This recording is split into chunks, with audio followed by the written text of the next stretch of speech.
Were you just gonna distract me the whole time? Hi everyone, welcome back to my channel. My name is Cait, and if you're new here, I am a part-time master's student in literature and arts at the University of Oxford, and I used to be an admissions consultant for Accepted Consulting. I get a lot of questions about how I got into Oxford.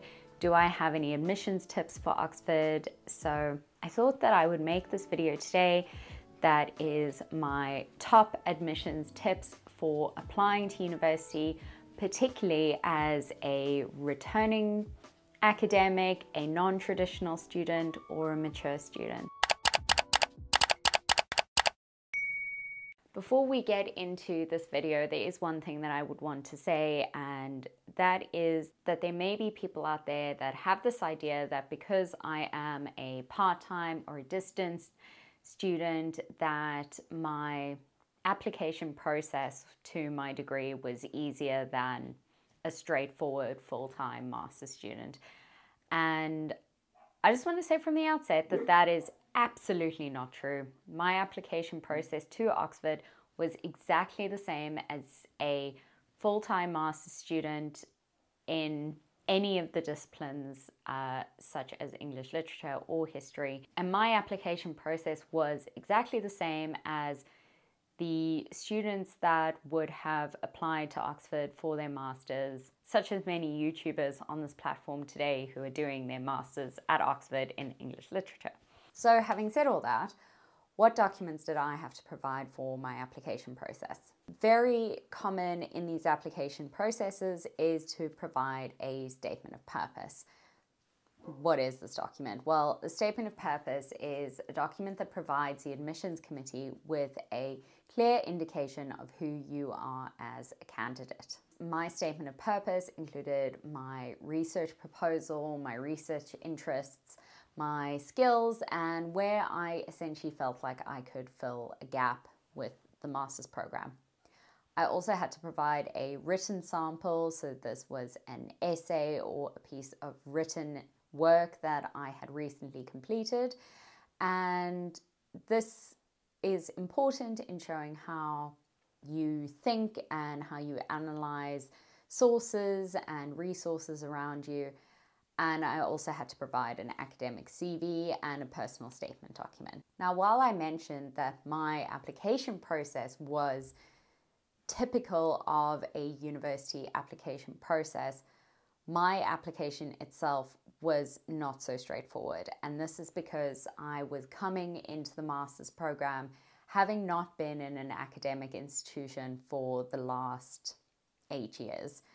I am a mature student. I'm coming back into academia, into a field that I didn't even study as a part of my undergraduate. So I had to tailor my application process to show that in the 8 years that I hadn't been in academia, I still fostered my passion and research for the subject that I was applying for.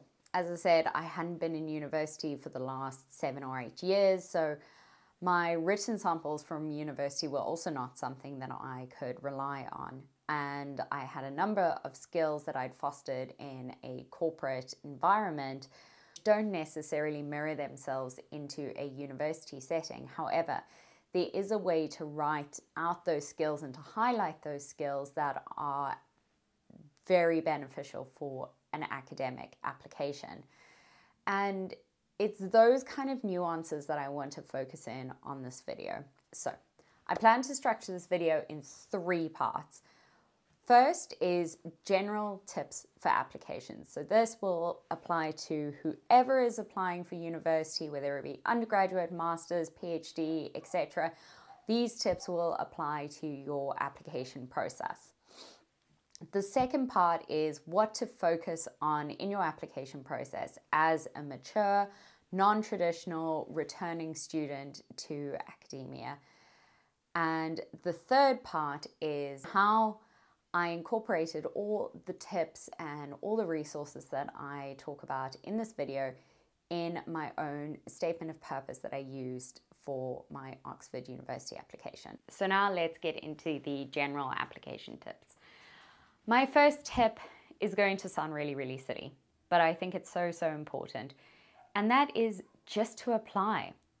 There is zero chance of you getting into the institution that you want to get into if you don't apply. A lot of the clients that I worked with in the past were nervous about applying to higher named or higher ranked institutions, and you'll just never know unless you apply. There was no way that I thought that I could get into Oxford University having had a gap in my academic career for 7-8 years. And yet I applied anyway. I had all the feelings of self-doubt and imposter syndrome that came with all of that, and I still have those feelings today. But I would not have been here if I hadn't applied. So first tip is, if you want to go for a particular program, a particular university, you think that it might be out of reach because you maybe don't have the grades that you want, or you don't have, or you feel like you won't get in. You definitely won't get in if you don't apply. So just apply nevertheless. And to that point, which I'm going to kind of relay into my second tip, is when you apply to a program, make sure that you're applying for the right reasons. So I often got a lot of my clients who would say that they wanted to apply to this university and this program because of its prestige, or because of its rank, or because of whatever. And yes, while that might be a contributing factor to making a decision for a program or an institution that you are interested in applying for university, it should not be the main driving factor. And the reason I say this is because oftentimes we are applying to university just for the name of it, whereas actually we should be applying to university because we want to enhance our research interests and enhance our learning. And there are some institutions that are better than that at others, and some institutions that can offer better support for students than others. And sometimes those institutions are not the named or the prestigious institutions. So this leads on to my sort of third tip, which is ensure that you research the program, the institutions, and the professors. Not only will this help you draft out an application that shows that you are truly invested in the program, the institution, and the professors, but it is absolutely pivotal to identify why you want to be at university. And if you are just applying for the sake of applying, which I know kind of sounds contrary to my first tip, but follow me here. If you're just applying to university for the sake of applying and you have absolutely no interest in the research that you want to do or the professors that you want to work with, that's not going to come across as genuine in your application, no matter how good of an application you write. So you want to be able to show in your application that you have invested time to do your background research, to find out why the institution is good and why you would benefit from being there, and why the institution would benefit from having you in the program. I always used to say this to my clients, is that especially in graduate programs, postgraduate programs, there is an amount of investment that the university and the professors and the program are putting back into you as a student, as a graduate and a postgraduate student. And you want to respect that investment by showing them that you have similarly made an investment in them, and this is your time and effort to research the program itself. And this leads me on to my fourth tip, which I think is possibly one of the most important tips, and I've kind of touched on it in the last point, is being genuine. In your application, it is going to come across really clearly when you are evidently passionate about a research area or about an institution, and when you are just applying for the sake of applying. And I think it's so important to make sure that you are genuinely interested in what you are researching. Otherwise, you're just wasting your own time applying to an institution or applying to a program that you're not that keen or interested in. And being genuine in your application will ensure that your passion and your research come forward so much more clearly. And it's also important to be truthful in your application form. I found that when I applied, I highlighted the fact that I hadn't been in university for 7 or 8 years, that there might be a learning curve for me getting back on track when it comes to submitting essays, or in areas of research that I'm maybe not so familiar with and where I might need to put in a bit more amount of work, and where I might need further support from the faculty. And being open and genuine about not only your strengths, but your areas that you feel need greater focus and attention going into the master's shows a certain level of self-awareness that will enable the faculty or the admissions committee to look at your application and see that you are genuinely interested in this position. My final tip that I will say is that details are key. Double, triple, quadruple check spelling and grammar and all the details that go into an application form.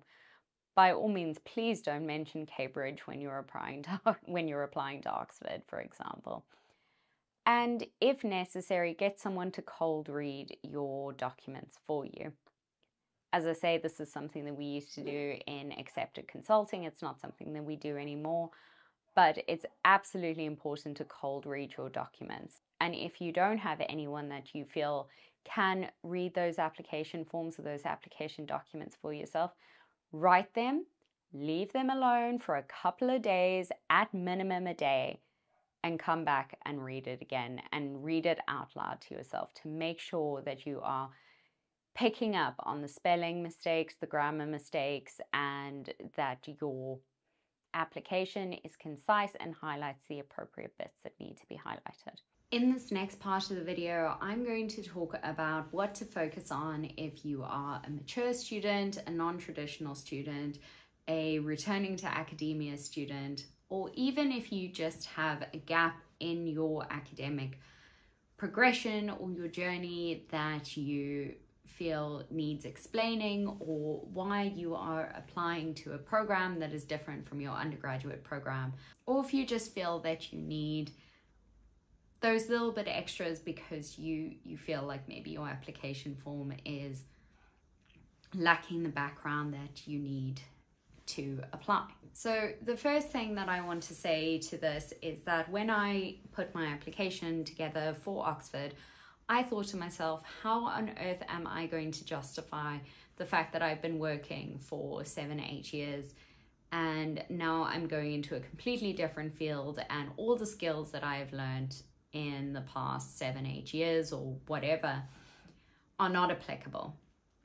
And I want to dispel that right now, because the more that I've spoken to university professors or people within the academic community, the more that I realize that the diversity of skills and experience that those years have brought are incredibly valuable to the academic community and to your professors. There is no experience, no skill that you acquired that is not useful and is not in demand in an academic setting. For example, where I worked in a corporate environment and I had incredible time management skills from managing competing projects, that is very easily converted into an academic setting where I can manage the amount of readings or amount of research within a specified time.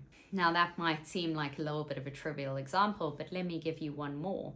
So for a number of years, I worked with a lot of clients and I had to provide updates to them. I had to essentially have a great amount of interpersonal skill to manage my clients. And this is the same for anyone that's worked in the hospitality industry or the restaurant industry. You'll know that you have to manage people incredibly well.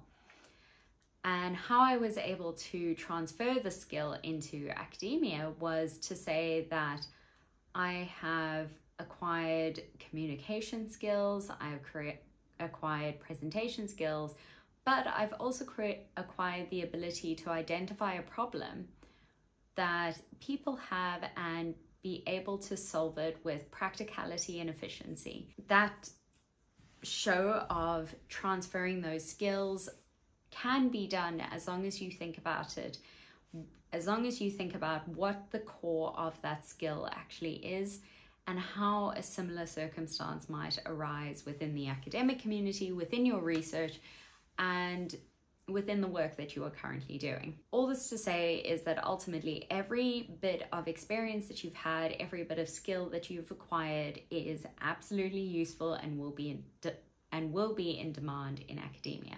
I mentioned this next tip briefly, but it is okay to say where you would need an adjustment period, where you would need extra support, where you feel that your skills are lacking when it comes to academia. I was very open and honest about this in my statement of purpose, where I said that there were parts of research-based skills that I didn't feel that I had that much experience with, and which I might require support from faculty as I ramped up or as I got more exposure to those skills. And I think that's an incredibly important thing and very vital thing to include in your application form. There is no way that you can come to an application form having been absent from academia for the last however many years and say that you feel 120% comfortable returning. You very well might, but for me that wasn't genuine, and I wanted to be genuine. And I think it really benefited being genuine in my application form, because the admissions committee got to know who I was as a person and why, despite the fact that I did have these reservations and I felt that I needed to enhance my skills in particular spaces, I was still determined and passionate to apply and to make this transition. Ultimately, I think it's very important to be honest in your application form, be genuine on where you feel like you might struggle. And if you are returning to academia and it has been a couple of years and you're a mature student, you haven't gotten into the academic, or you haven't been in academia for a while, my biggest tip would be to bolster up your experience and your knowledge and your CV with some short courses or some summer programs. Most universities offer this in some way, shape and form. Oxford's continuing education department offers short courses that are all online and available for anyone and everyone to enroll in. The summer programs are often really, really helpful to be able to spend a significant amount of time with some faculty members and engaging in academic work.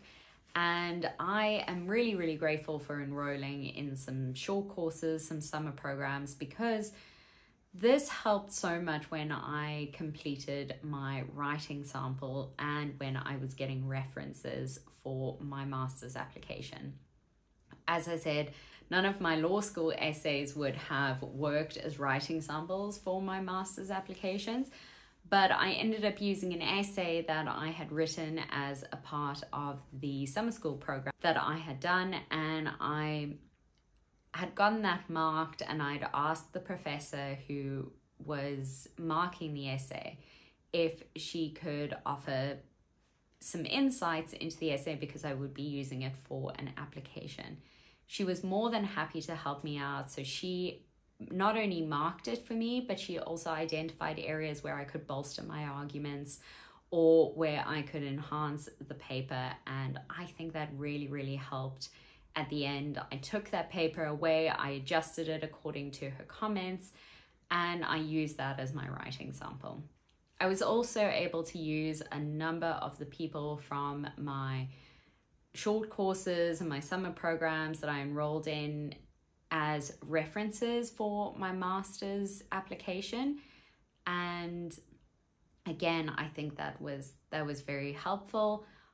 One of my references I'm still in contact with today, and she actually helped me with my statement of purpose and my research proposal because it was her area of expertise and I'd gotten the idea when I was doing her program.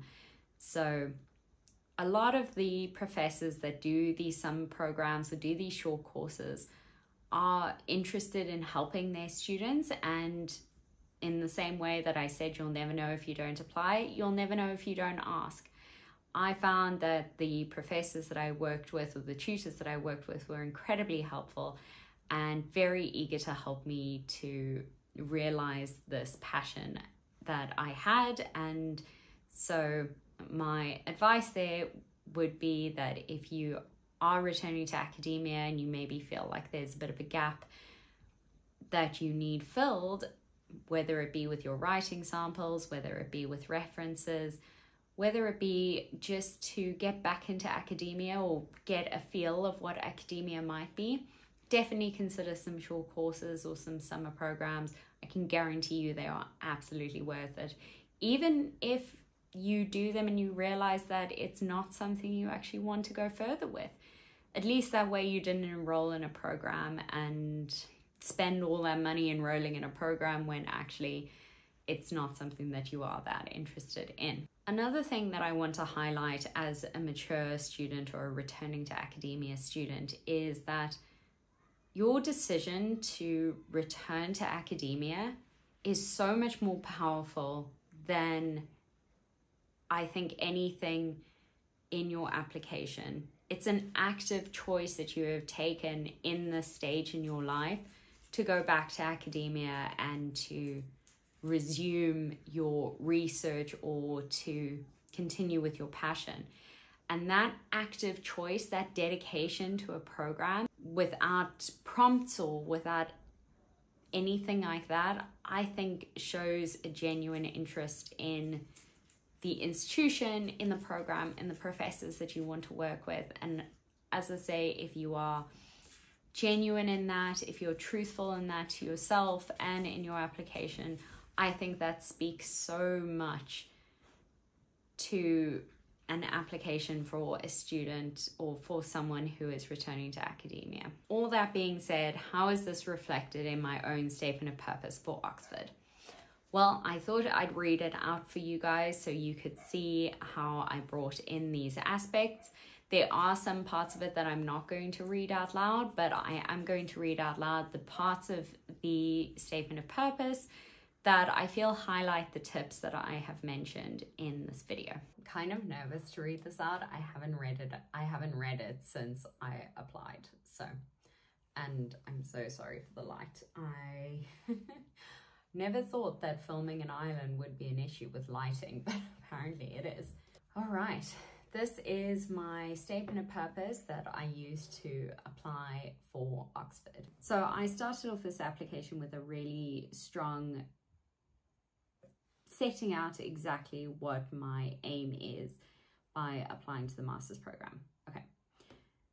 Through the Masters of Study, I hope to develop research which explores minority representation in early modern literature.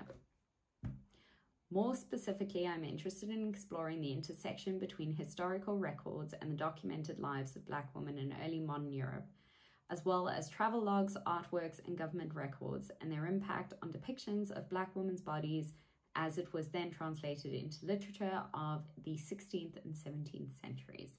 I am most interested in demonstrating how this globalization has made its way into literary representations, in particular focusing on how pregnancy and cannibalism were mechanized to describe the otherness of Black people by European explorers.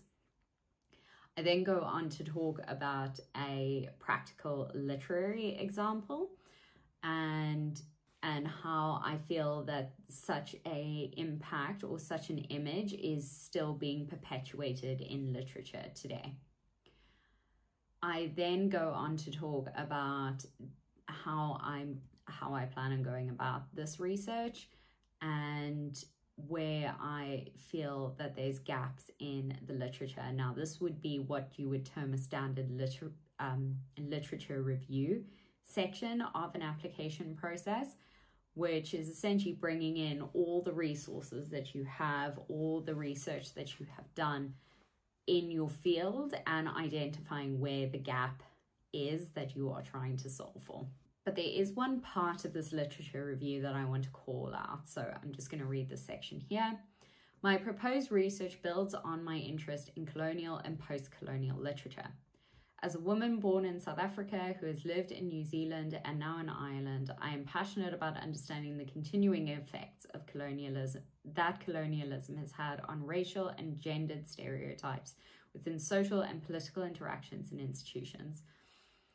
This past summer, I participated in a graduate seminar on world literature at the University of Oxford and wrote a research paper that engaged with several important concepts in post-colonial and world literary studies. And this is the writing sample that I submitted as a part of my application process. So I bolstered my personal experience with the writing sample that I had submitted, and I then mentioned it in my statement of purpose. In this research paper, I attempted to address thematic and formal concerns with questions of world literature and related classification, identifying that there are multiple avenues in which text can be read and classified.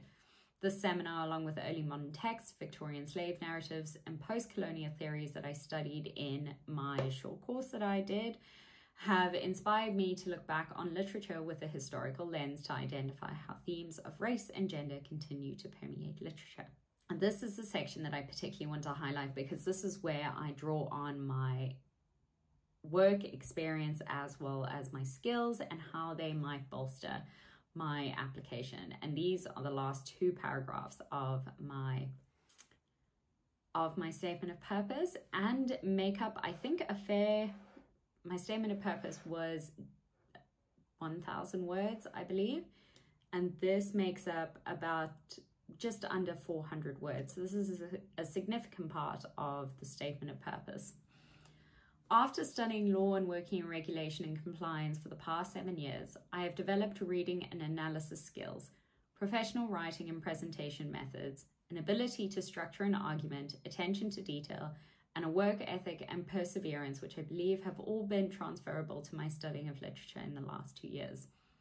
By balancing working full-time and studying part-time, I have been required to manage competing interests, plan deadlines, and time block to ensure sufficient time is provided to each ask. In my study of literature, I have learned to analyze literature within a theoretical framework and provide an intertextual reading of 2 or more pieces of literature. I've taken graduate level courses to strengthen my critical reading and analytical skills so that I might be better prepared for any ongoing studies. However, my research will require a more focused reading of historical documents as well as literature of the era, encapsulating historical methodologies into a literary and art analysis and testing it against race and gender theories.